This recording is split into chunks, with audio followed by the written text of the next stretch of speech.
Welcome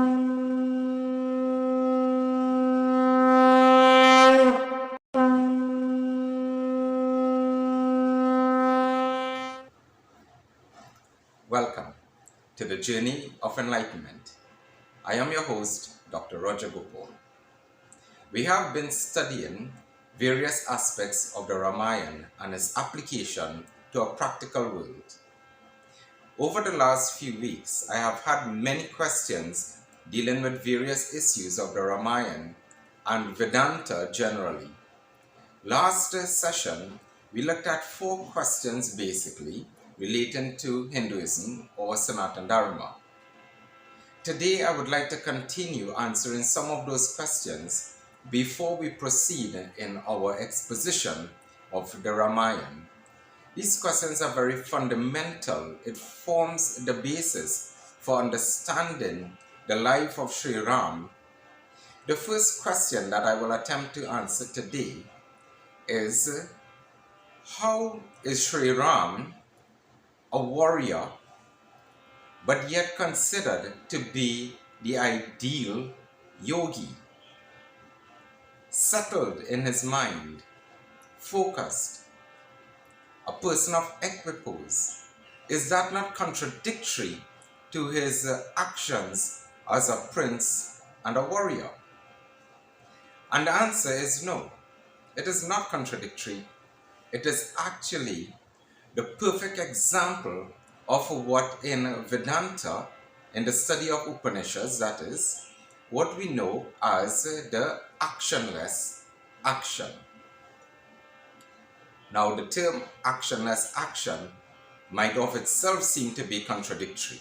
So let us go a little deeper and understand it from the perspective of the life of Sri Ram. Actionless action relates to the actions that we undertake in life that is based upon our experiences. What exactly is an experience? So take a look at the world around us. Let's call that the objective world. So we interact with people, we interact with things, we interact with animals. So we will call that the object or the objective world. That will be the object of our experience. The question is now, who is having this experience? So you walk into a garden and you see a rose. Who is seeing the rose? The rose is the object of that experience. The experience is seeing the rose. Who is having that experience? In other words, who is the experiencer? So one might say, well, me, the person, I am the one who's looking at the rose. Okay. So is it your eyes that is having the experience? Or is it your mind that is having the experience? So one might argue, well, isn't it both the eyes and the mind? Well, the eyes might see, but not really recall what it saw. You might see 1,000 things for the day, but remember just 2 or 3 or 4 or 5, but not everything, despite how much the eyes see. So then, is it then the mind? Is it the mind that is having this experience? Is the mind the experiencer?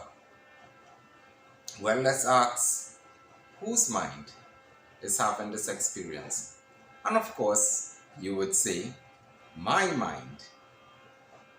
So then, who is who is the owner of the mind that is having this experience? And if the mind goes into slow motion, in other words, where thought is put at rest, is it then possible that there is something greater than thought? Because the mind is simply the abode of thought. So is there something greater than thought that is having this experience greater than the mind. My mind, who is my? My hand. Could the hand have an experience of itself? Could the hand say, I have had a good experience? Could the foot say, I have had a good experience? We usually say my foot, my hand, my heart, my mind, my body. Who is the my that we are making reference to? And in Vedanta, that my is the absolute experiencer, the absolute reality. That is what we call the Supreme Self, the Divine Self, that divine consciousness or God consciousness, or whichever other terminology that one wishes to use. So let us say that yes, this is the experiencer, that absolute reality, that vastness of consciousness. So we have three aspects taking place now. We have the experiencer, which is divine consciousness. We have the experience, which uses the instruments of the mind and the body to have an experience with the object. Let's simplify, because this could be complicated. So we have three things: the experiencer, the experience, which uses the instruments of experience, and the object of experience. In life, we go about acting, and in that sense of action, everything changes. The objects of the experience are changing. The flowers would bloom and the flowers would wither. The sky will be sunny and then it will be night. One day it would rain and one day there would be sunshine. Everything that we see around changes. We call that action. We ourselves change. From birth until adulthood, until our golden years, we change. Even our minds change. In fact, for some of us, we might be changing our minds quite often. Whether it be in terms of our jobs, our love life, our health, we make those changes in our lives. So our minds change. So all these aspects of the objective world in what we experience changes. However, there is something that doesn't change, and that is the divine self, the experiencer. The experiencer remains in absolute reality, the absolute permanent state of being. It changes not, and it is not subjected to change. So let's go back to Sri Ram. Sri Ram is the ultimate example of the actionless action. And it is not contradictory, as we would see in this case. In Sri Ram's life, what we saw were many changes taking place. The change in his stepmother towards him, his banishment from the kingdom and exile into the forest, the death of his father, King Dashrath, then his brother Bharat visiting him in the forest. He decided to remain in the forest and continue his exile for 14 years. And then the eventual kidnapping of his beloved wife Sita by Ravana. Many changes took place in the life of Sri Ram as we have reached in the story thus far. But despite all these changes, we saw a person of total equipoise. a person in that state of complete balance. And we ask ourselves, how is that possible? Is Sri Ram not this epitome of the ideal self, the God self, the divine consciousness? And yes, but isn't he engaged in action? And the answer is also yes. And there is no contradiction, because in the state of actionless action, we remain in that state of equipoise as the silent observer in this world of action. It does not mean that we do not engage in action, but it means that we understand that our actions are based upon the instrument of action, the body and the mind, interacting with the objects of this world. But the Supreme Self remains untouched, unblemished, unperturbed, as it looks on at everything that happens in this drama called life. Now, if that is a little difficult to understand, let us take a trip to the cinema, to the theater.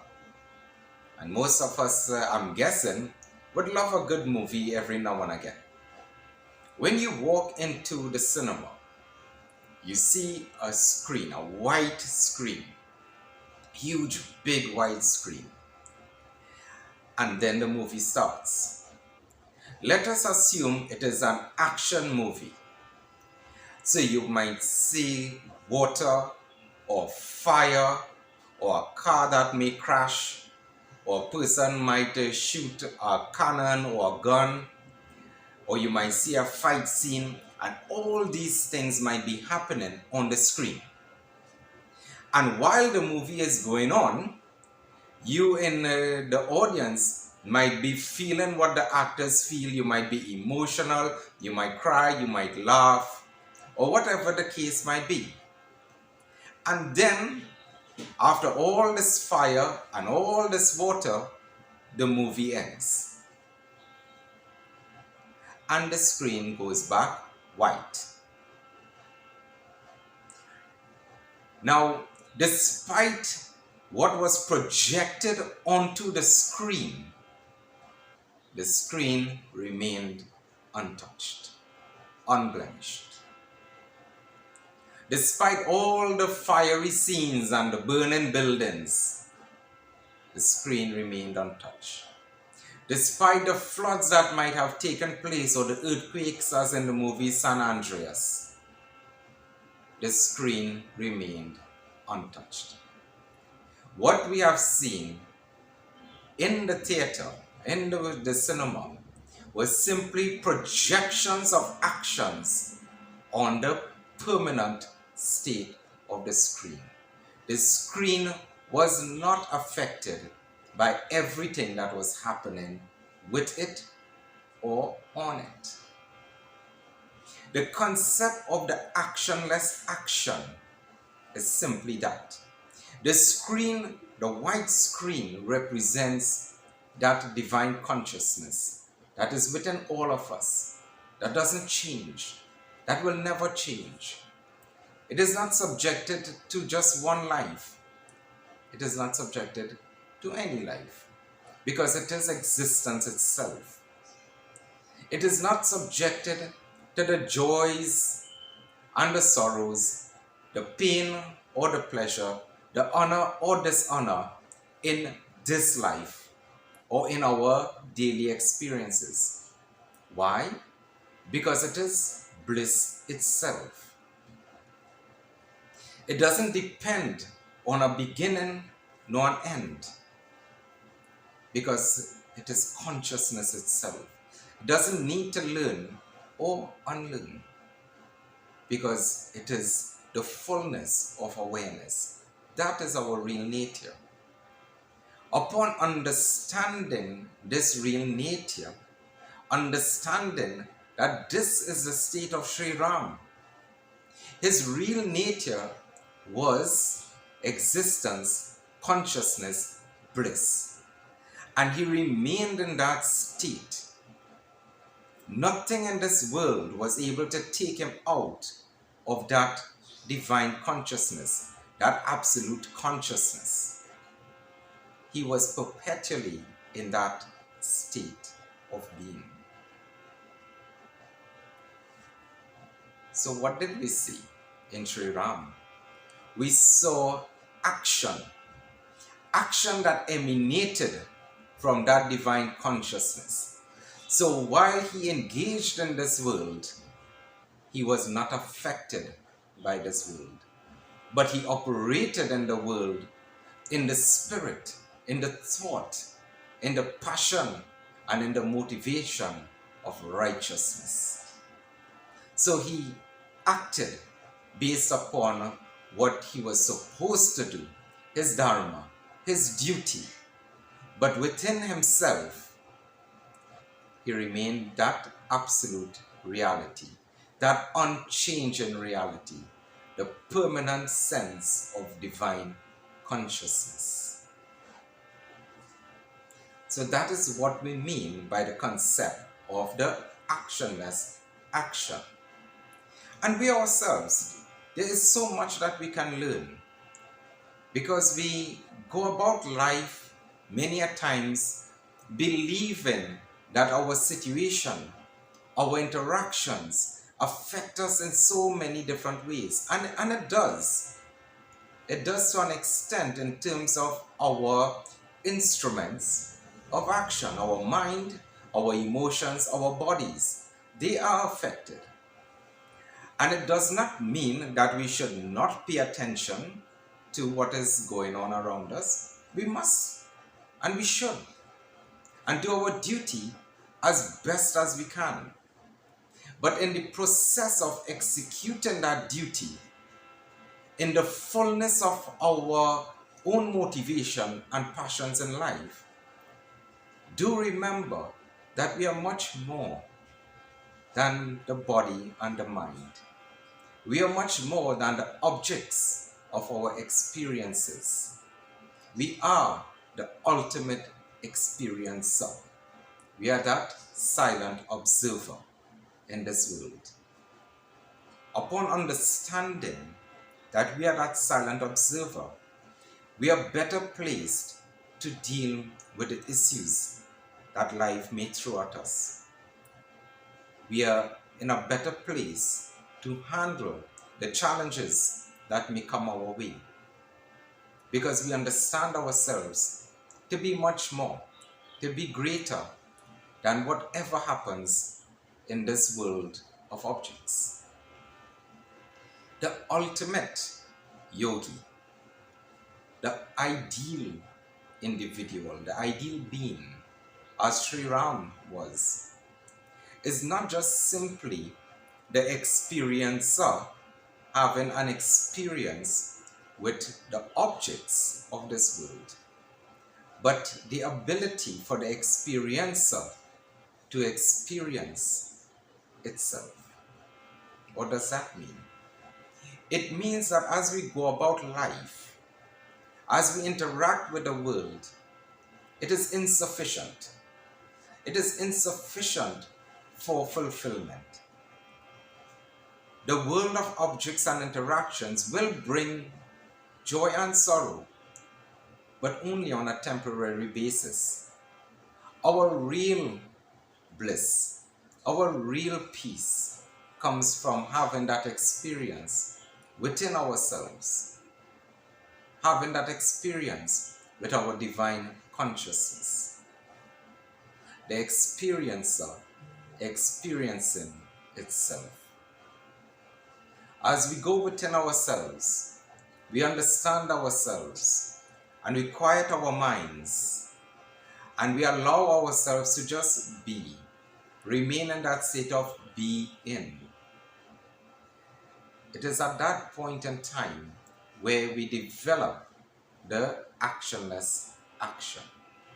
We develop being the silent observer. We are in the world, we interact in the world, but we transcend the world.